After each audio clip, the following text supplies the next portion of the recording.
Hey guys, welcome back to my podcast. Here I have esteemed guest Alan Zhu, author of the famous book How to Become a Programmer in 12 Months. Alan, so glad to have you on the program. So glad to have you, Brett Matthews. I just want to start off to say that there's obviously a lot of controversy around your book, Alan. Do you want to speak to that?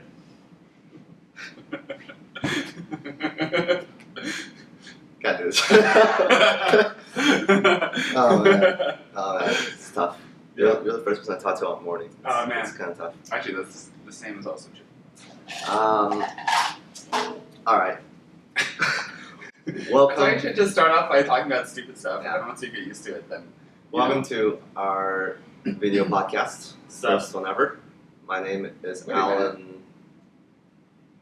The first one ever? Yeah, first one ever. I heard that there is one before this. A bootleg. But our viewers aren't aware. Can't talk about that. Because your first success has to be your the one that they see.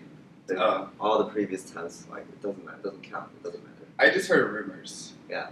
Oh, Grant. The thing about the video podcast is that you have to kind of constantly be facing the camera a little bit. Is that the thing about the video podcast? If you turn to the side, all the viewers will see is your side profile, and it just doesn't look as good as your face. Welcome to the video podcast, where we talk about video podcasting fundamentals 101. Nice! Jinx. Yeah. Alright, I guess I can't talk for the rest of the podcast. Let me introduce myself. My name is Alan Zhou. It's really... I always wondered how you pronounced it. Yeah, you didn't do it right. No, I didn't. I think it's my best guess.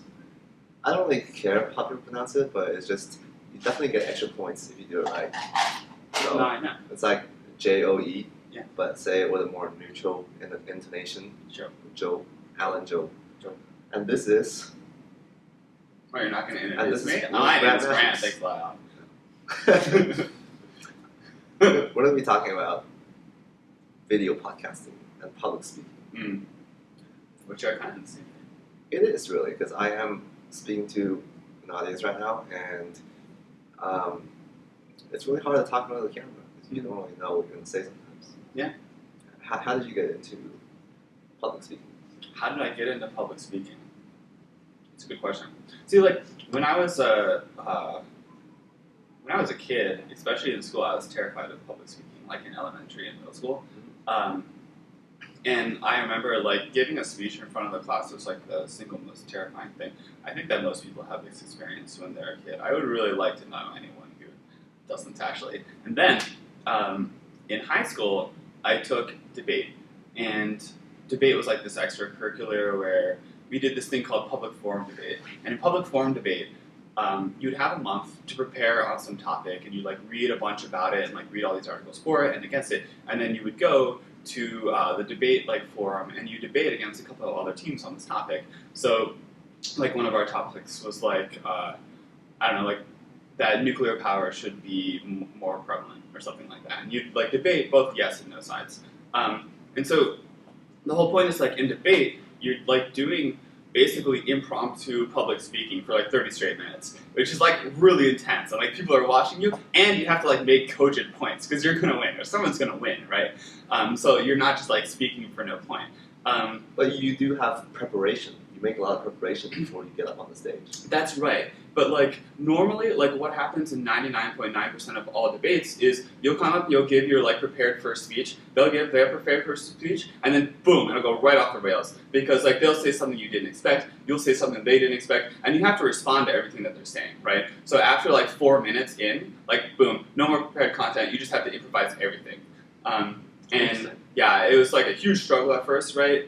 Because public speaking was already terrifying, improvisation was really hard. But I started I started to get used to it, just from the constant practice, and the fact that it was so hard and so intense actually made me a lot better, made me a lot more confident of a public speaker. And now when I get up and do public speaking, I'm not super terrified. I actually kind of enjoy it. Whenever I talk for longer than a minute, sometimes I get this feeling I'm droning on. And it's probably true. I probably am droning on, rambling and stuff. Yeah. Did you feel that? If you had to speak if you do a rebuttal for 15 minutes, just speaking by yourself, do you get that feeling of being a rambler? That's a really good question. I mean, like in debate, you know, like the longest speech that you'll ever give will be 4 minutes long. Okay. Yeah, and so it's like a lot of like kind of rapid fire responses. Yeah. But like, yeah, I feel that way all the time. Like when I'm giving presentations and stuff, I'm like, my God, I just talked for 20 straight minutes. Is anyone even paying attention to me? Do you feel like a rambler right now? Yes. No. I think that like one of the things that's really key is to have like topic sentences. You know, like, hey, like here's what I'm about to say. You know. And then say it, you know, and then here's like the next thing I'm about to say. Like have some sort of structure to the thing that you're saying so that people can follow along. And even if they lose the thread like halfway, they're like, oh, well, I knew that he was going to say this. Yeah. He like outlined this already, so I know what's coming next. Well, the tricky thing about improvisational speech is you have to have a conclusion, right? You don't want to be halfway through your sentence, you run out of stuff to say, and you just stop. That's right. It's not a very good speech. That would be a really... So trying to, yeah, that would be really awkward. Oh yeah, trying to trying to plan it out and improvise at the same time. Yeah. That's difficult. Like sometimes I start saying something because I thought of a funny idea and I don't exactly know where I'm trying to go with it, and I can't really find a conclusion on the spot. So I just end my thing halfway. You kind of just like trail off and you're like, there's stuff. Yeah, actually, a filler word I like to say is blah blah blah. And something like that. Nice. And it's very unsatisfying when I go like something like that. And everyone is convinced. I don't think so. No, they're not convinced about it. At all. Yeah, it makes me think of like Obama and how like people said when he gave speeches that he spoke in paragraphs. Oh, does he? Yeah. That's what they say. That means it's always prepared. I don't think so. I think he just speaks like that. Like even in like off the cuff sort of things. Okay. Just like incredibly well spoken. Wow. Yeah. Don't we all want to be Obama? Yeah, we do. Yes, we do.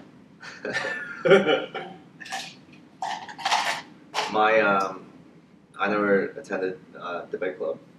Wasn't really my thing. I mean, I've done debates. It just felt a little too nerdy. Wow. I'm calling you a nerd. Are you not a nerd? I think you're calling me a nerd. Well, I'm a nerd too. I like board games and stuff. Yeah, and graph you up. And graph you up. Wow, this is that shirt. Swag. Wow, that's so swag. Yeah. Swag. Swag.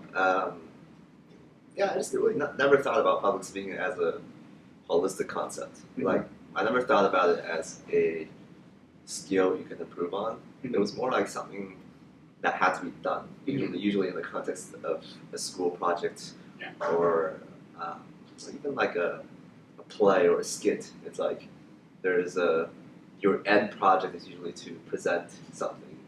That presentation is just part of what you have to do, and it never really occurred to me that there are people out there who are like specialized in this thing.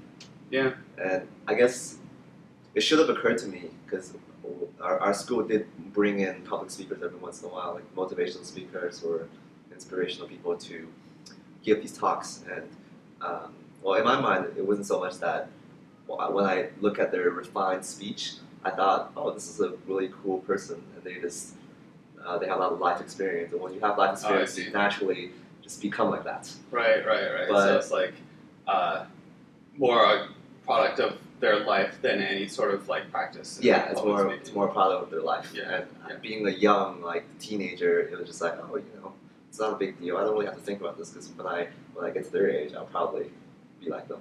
Right. That was just my thought process. Right, which clearly didn't happen. Clearly It's didn't very happen. disappointing. Yeah, very disappointing. Disappointing child. I mean, like, that reminds me of the thing that we spoke about in the podcast, which is to be unnamed because it doesn't exist, which is my whole theory about how there really isn't anything, I'm a strong believer that there's no skill that you're just born with, right? That so much of everything that looks natural to other people is actually a product of a lot of hard work and dedication and focus and stuff like that. Except your height. Except height, yeah. You're born with your height. Yeah. Yeah. And I mean, yeah, to be fair, it's not quite so absolute, but... And your ugliness. Yeah, hey. We're not going to really cut this part out. Are we, though? Probably not. Nice, let's talk about dating now. Talk about pictures. Yeah. Yeah, so like, well, that's just you reiterating this whole Silicon Valley growth mindset thing. Right. Yeah. Exactly. Yeah, I mean, I like the growth mindset. Yeah, me too. Sometimes I think engineers in the valley over obsess about each other, optimize everything they do. They're like too growth mindset. Too growth mindset. Yeah, there's a. Well, where's the balance? I don't know. Where's the balance? Well, you're the one who said it. Yeah. Well, like. The balance is that you. It's not so much about a balance. It's just it annoys me a little bit when people forget to appreciate and just be grateful. In a way, like I know that everything, like as part of the growth mindset, you're really trying to optimize your process and improve the speed at which you improve yourself, and that's all well and good. Yeah.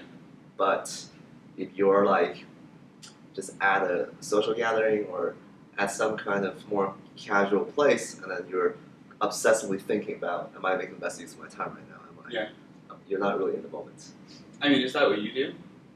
Sometimes. Yeah. But when I catch myself doing it, I actively try to snap myself out of it. That's part of what meditation is about. It's about like. It's being mindful. Yeah. It's to stop looping your thoughts, right? Because when you try to optimize, these thoughts are often just going around in circles in your head, and they're not really actually achieving anything. You're like, am I making the best use of my time right now? It doesn't matter because you're already here right now. It's not like you can change it. That's true. Yeah. So that's like. So like in parties and stuff, you're sometimes like, is this really worth it? Could I be at home doing GraphQL right now? Yeah, I don't just see it in myself. I see other people around me actively doing these kind of calculations, and you can catch them doing it because you be talking to them, and their mind's just not there. They're probably trying to plan their escape. They're like, well, it's 11 p.m. right now. Maybe I'll stay here for just half an hour more to get whatever value I get out of it. Maybe just to be a good friend, stay at your party for 30 more minutes, and then I'm out of here. So you think that like everyone in Silicon Valley is, well, not everybody, but a lot of people in Silicon Valley are like ruthless optimizers of their time? I think people definitely trend towards that kind of personality as opposed to non-engineer types who are more content with being there. Right. Yeah. Interesting. I guess so. Does this apply to you? I mean, well, yes and no. Like, I guess I do see the thing of like engineers really trying to optimize their time. I guess I'm just to the point where like I used to definitely be like a over optimizer, and then now I just think that I don't know, like social stuff has like a certain like inherent value to it, so it's not really worth like trying to over optimize. I have also kind of like come off like I used to be so much more of like I should really like refine my craft as like a programmer and like get better and like learn more stuff, and I don't know, I kind of like piqued in that interest, and now like I don't know, maybe there's other stuff that I could be doing like improv, or just like hanging out with people. I don't know. Improv's pretty fun. So. Yeah. Well, I've definitely discovered one of the interests being, speaking to the camera. It's one of my interests these days. Why do you think that speaking to the camera is like, or like podcasting is like an interesting thing for you? I think it's a. See, I can't talk right now because I'm looking at the camera. Yeah, it's like eye contact. But it's not an eye, it's a pair of lens, and it's staring at you, and it doesn't give you any feedback. I'm flinching. I think if I look at you right now and I try to say the same stuff, I could come up with a lot more interesting things to say than the camera, because it just doesn't give me any feedback. Yeah, that makes sense. Yeah, try talking to the camera for a minute. Hello, camera. See, you're stuck. Wait a minute. But I just asked you a question, which was, why do you like talking to the camera so much? I don't like talking to the camera. I wish there was a real person there. I mean, but like, why do you think that you like video podcasting? Like now that's maybe like your list of like things that you like. Right? Well, the reason I'm doing video podcasting as opposed to audio podcast is because I am part of Toastmasters International at Square, and it's been a long time since we talked about that. Yeah, I don't really get to record myself that often when I'm giving my speeches, and I don't even give speeches that often. I give speeches maybe once every month. Yeah. And I think it also comes from my dance experience. One of the ways I improve a dance is really to one of the ways to improve that is really to film myself, Mm-hmm. and I can see exactly where I don't look good, and I try to iterate on that. Yeah. It comes back to the growth mindset thing, right? Right. I think being able to see yourself in action, doing something that where you can make small alterations is Mm-hmm. very valuable. Yeah. This is just an extension of that. So you think that like video podcasting is actually like another way in which you could improve something? How ironic that like you were talking about how like optimization is like the root of all evil, but in some sense you also think this is an optimization, right? Well, I didn't deny that we should try to optimize. We should try to do what we can do to improve in aspects you want to improve in. Mm-hmm. I'm just saying there are moments when you better not be constantly thinking about that. I see. You have to turn it off sometimes. It's about a balance. Yeah. That's the tough part. Wow. How much of your life do you think you spend optimizing?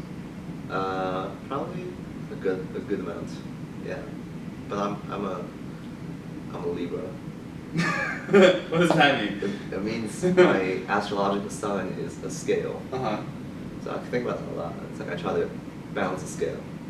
You try to balance the scale. Yeah. So half of it will be optimizing my life, and Yeah. the other half will be just enjoying Yeah, my life. I mean that's pretty reasonable. Right, so you're a Libra, which means that you apparently, according to astrology, which is totally a real thing, you try to balance your time. Yeah. Okay. Well, it doesn't say that I try to balance my time. I just think it's an interesting application of the astrological sign to my desire for balance. And it's balance in all things. Balance in the physical and the mental, balance in optimization and appreciation, gratefulness and planning. And also, it says that I tend to avoid confrontation. And that's very, very much true. I mean, so astrology is just yeah. generally true. It's 100%. You can't deny it. Yeah, that's right. Astrology is 100% true. Yeah. Yes, definitely. Definitely. That's exactly what we believe. Yeah. I even looked up your astrological sign. Wow. It fits you perfectly. Really? It says you like music. Wow. Who doesn't like music? Not Libras. You don't like music? I like music, but not. But your sign is it's like a natural, innate talent for music, Wow, there you go. and it really comes out. What was my sign? Pisces, right? Oh yeah, that's right. Okay, just making sure you didn't get that wrong. Yeah. I don't remember your birthday. I do remember your sign. It's good enough. I had to look up your birthday somewhere. You know roughly that my birthday's in February now, I think. Is it February? Yeah, it is. Oh, I thought February or March. Yeah. I used to have a few friends. It's Pisces. I do have a few friends who are also Pisces, but unfortunately they don't adhere to the sign nearly as much as you do. Wow, I'm the true Pisces apparently. Yeah. Should go look it up. Do you like fish? No. Wait. I mean they're healthy, so. Yeah, there you go. Alright. You get strong views then. There you go. Yeah. It's proven. Fact. Anyways, but like, so, what's the goal of you doing podcasting, right? Like, what are you trying to improve? I mean, it just. I guess there's not really. Okay, when I set out on the journey of improving my public speaking, it was not so much about reaching the end goal. It was more about fixing something that I didn't like. Okay. Because the first time I ever heard myself speak was when I was doing a co-op. It's kind of like an internship at Hootsuite. Yeah. And we had lightning talks. It was a totally new concept to me, and everyone could give a 5-minute lightning talk about any topic of their choice. Yeah. And my manager at the time was like, "Oh, you should give lightning talk because you just did this interesting research that nobody else knows about." So I did it, and then I just had this idea that I should probably record myself doing it. And it just so happened that my dad imports a whole bunch of cheap electronics from China. One of those electronics is like a voice recorder. That's fine. So I put the voice recorder on, and Yeah. I listened to myself give a 5-minute talk. And I was really excited, it felt really good. I was like, oh, this is great. I was able to present in front of 30 people. And then a day later, I downloaded the audio file and listened to myself talk, and I was like, oh man, that is how I sound like? That is terrible. Classic. Yeah. I really don't like it. I don't know, like, ever since that day, I was just like trying to find some kind of solution to that. Yeah. And part of my immediate thought was, oh shoot, I'm doomed because this is just what I sound like. You're doomed. You can't change your voice. It's one of those things like your height, right? Yeah. That was my gut reaction, and I think I just stopped trying to do it for a bit. But through a variety of experiences, and I guess listening to online talks or people talk about voice coaching and all that stuff. Mm-hmm. I never did voice coaching, but this idea just sparked to me. It's like, maybe this is something I could improve. I see. And it did. So let me be clear. Mm-hmm. Is the thing that you liked like your own voice tonality, or it was like your stage presence, or maybe you were saying too much, or something else? It's definitely like a combination of all those factors. Yeah. But because I only had the audio recording, so I don't really know what my stage presence was like. But I would assume, it did sound timid. Mm-hmm. It sounded choppy. Yeah. And it definitely wasn't resonant enough. Maybe a little nervous. Definitely a little nervous. Yeah. So you just slowly iterate on those 4 things, and then you get better at it. I see.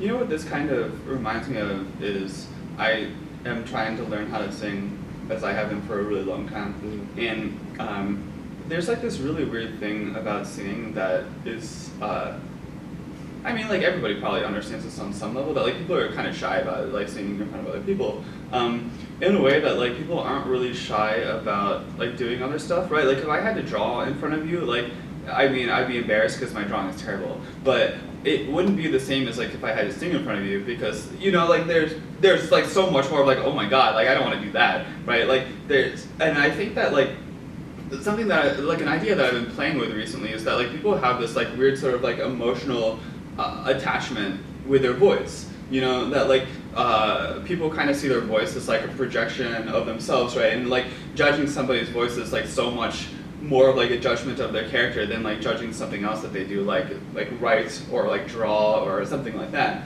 and like when you say that that you heard your voice and it was like, oh my god, like this is terrible, I've totally had that experience before, and it's like I don't know, I just like think about how interesting it is that like we kind of see our voices like, I don't know, like this projection of ourselves in a way that like nothing else really is. Yeah, definitely, because I think it's one of those things that you think you cannot change about yourself. Yeah. Even though you can to some extent. There's a spectrum, right? But I think your gut reaction is it's an identity of who you are. Mm-hmm. And that is why people can get really offended when even if you make a joke about it, but if you make a joke about something that they cannot change about themselves, at least not easily, it could be very offensive. Oh yeah. But as opposed to making fun of something that they do or some silly behavior that they engage in, it's a lot less, right? It's like, oh, that's funny. Yeah. It's funny that you're wearing a North Face jacket again. You freaking jerk. I'm leaving this podcast right now. You just have to take it out and wear something else. Yeah, but right. If I go like, Grant, I don't like the way your face looks. What am I gonna do about that? Yeah, that's just. Punch you. Well, there is plastic surgery. Plastic surgery is very popular in Korea. That's right. I could always have plastic surgery. Yeah. So I had like a really similar experience to you, actually, where I remember I was in college, and one of the things that my friends and I were doing is we were compiling like these video tutorials of programming that we wanted to put online to teach people how to code. And so I made some videos to teach people C and like, aspects of the C language. And then I was like pretty happy with them. And then like I watched them later and I was like, oh my god, these are garbage. Also, my voice is terrible. This is horrible. This is the worst thing I've ever seen in my life. That is much harder than you think, because not only do you have to worry about your voice, you have to sync your voice with the way that your mouth's moving. Doing a video tutorial, you're not showing yourself, but you're showing like a. Oh no, I was. Like I was up in front of like a whiteboard. Oh, okay. Yeah. That's even harder. Yeah, it was really hard. I would imagine you're just recording a desktop video or something. Yeah, no, it's terrible. Why are you from a whiteboard doing a program tutorial? It was more like concepts. Okay. Yeah.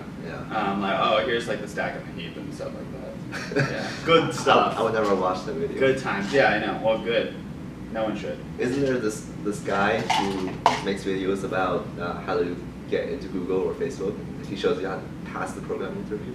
Who's that? I mean, isn't that everybody? Some Canadian Asian guy. Is it you? No, he has an entire business off of it. Wow. Yeah, I mean that's a pretty common like business thing. I think. Yeah. Yeah. Interesting. Yeah. But yeah.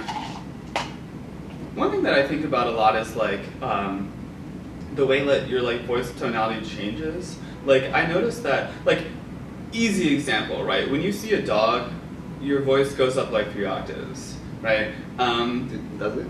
Absolutely does. Like, oh, it's such a cute dog, right? Everyone does this. No, I don't do that. What? I don't really talk to dogs. You don't talk to dogs? Maybe I should get used to it. What a monster. Probably talk to Ladies dogs. and gentlemen, are you hearing this? Alan Joe does not talk to dogs. Yeah, I should probably, 'cause you probably talk to dogs the same way you talk to babies, right? Yes. Okay, I don't have a lot of babies in my family. Oh, interesting. Yeah, I'm the only child. Mm. Did you know that? I feel like if you asked me, I would have said that you're an only child, but I don't know if I knew that. Yeah, so maybe I just lacking in Mm. that area of life. The high pitched. You didn't have animals either, did you? No. Wow, you're so alone. I know. Do you think that affects your personality? Totally. Really? Yeah, I like being a lone wolf. Hmm. That's why you live in like this apartment all by yourself. That's right, yeah. Yeah. Why not, what was the joke that David Clough used to make? Because I told him that my Chinese zodiac is a sheep or something. Yeah. And then, but then I said I'm a sheep in wolf's clothing. Okay. Because I like the concept of a lone wolf. Hmm. Ah, that's yeah. Makes sense. Anyway, that's a stupid thing. I don't know what a sheep thing. The Chinese zodiac actually means. That's like a year thing, right? Yeah. Mm. David Clough, if you're listening to this, I'm still a sheep in wolf's clothing. Nice. Not today, I'm not wearing any jackets. I am. This jacket is awesome. Yeah. I forgot what we were talking about. We were saying. Oh, well, we were talking about you being a lone wolf.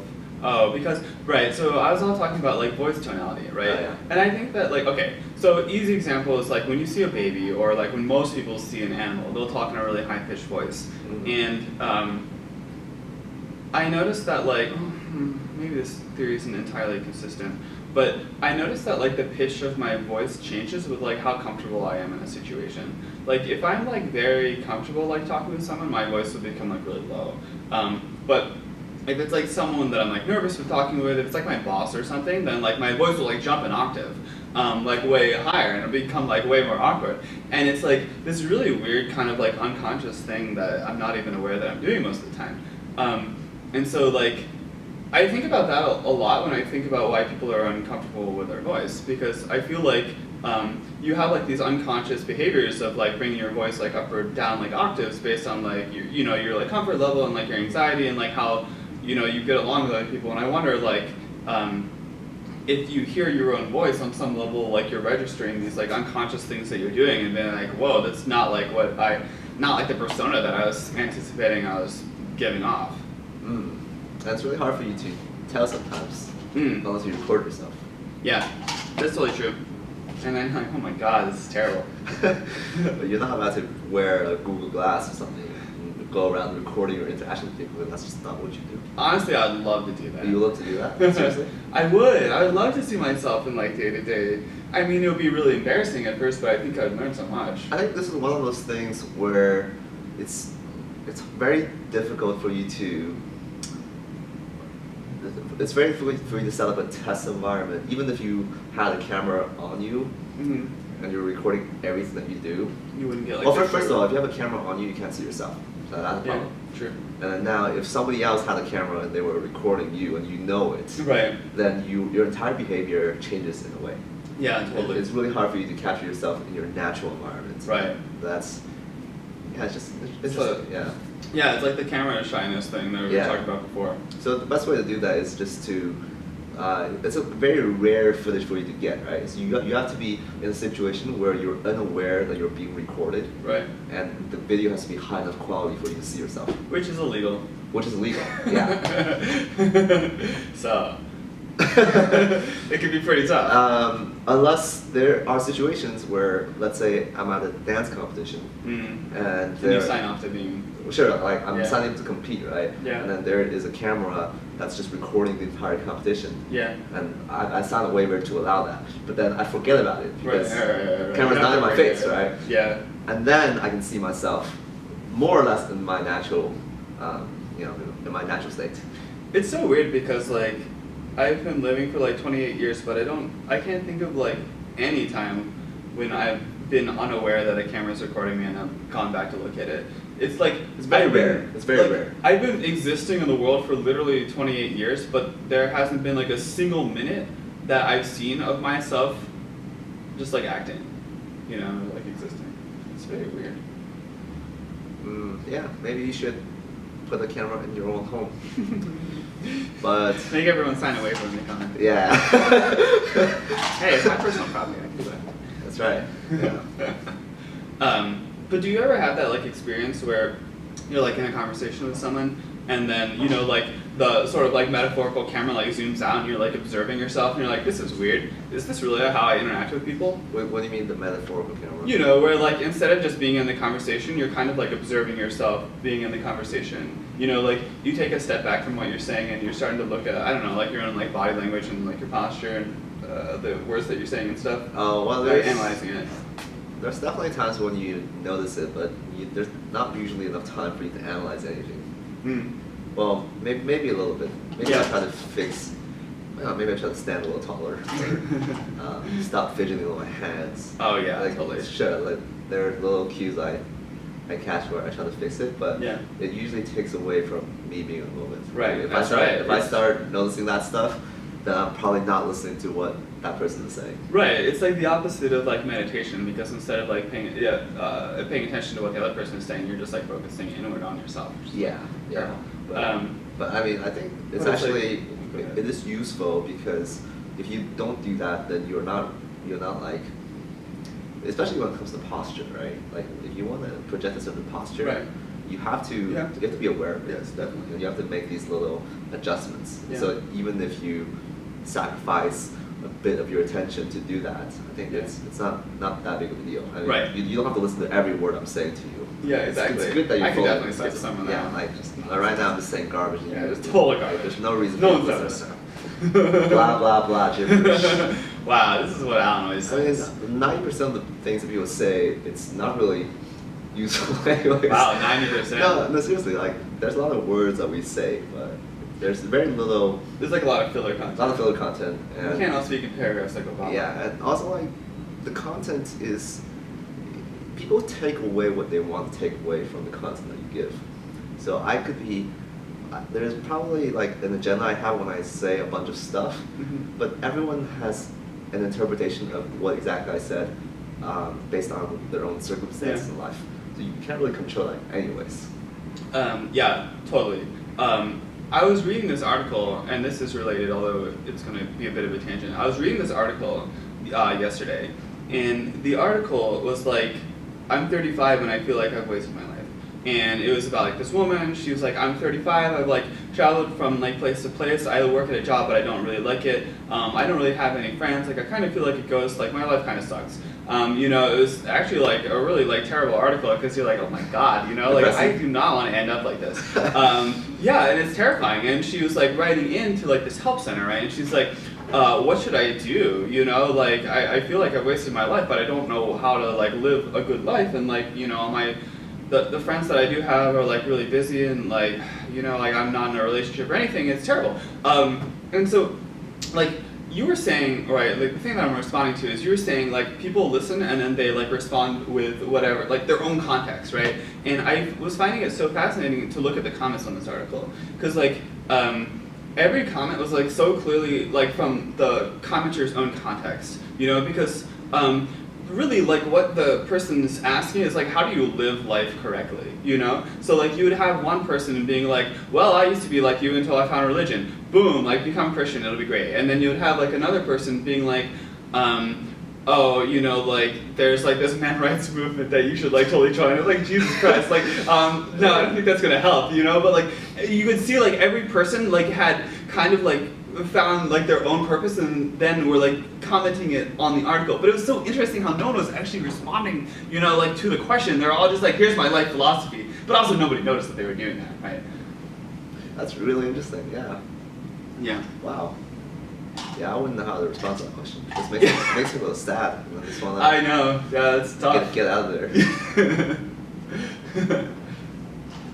You were telling me at one point when I was talking to you about my dream of making $10 million, and you were saying how there were people on their deathbeds, and their only regret was that they worked too much and they didn't have enough time to spend with their family or friends. Yeah. This just reminded me of that because it's like, right.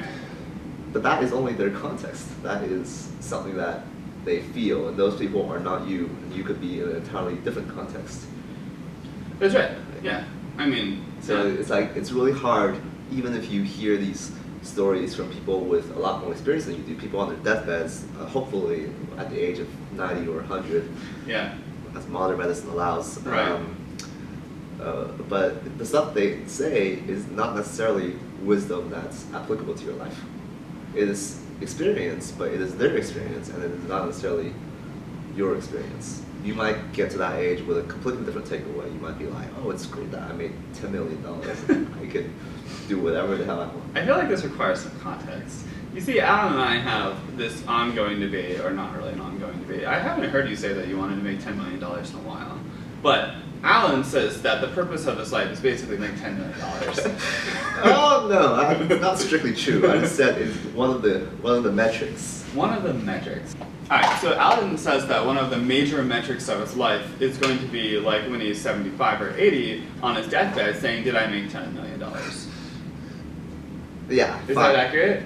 It's a metric. It's not the purpose. What's the purpose? Well, the purpose is still to find happiness. It's still to live life well. But I'm saying, what I'm saying is that that stuff is very hard to measure because how am I supposed to know? Am I happy at the age of 75? I can't really say that because it's an ephemeral thing. Like you can be happy one day and the next day you're just like, oh, this kind of sucks. Maybe my body's not feeling that well, or maybe I fell to my knees and I broke my kneecap, and I wouldn't. But the other thing is a lot easier to measure. That's all I'm saying.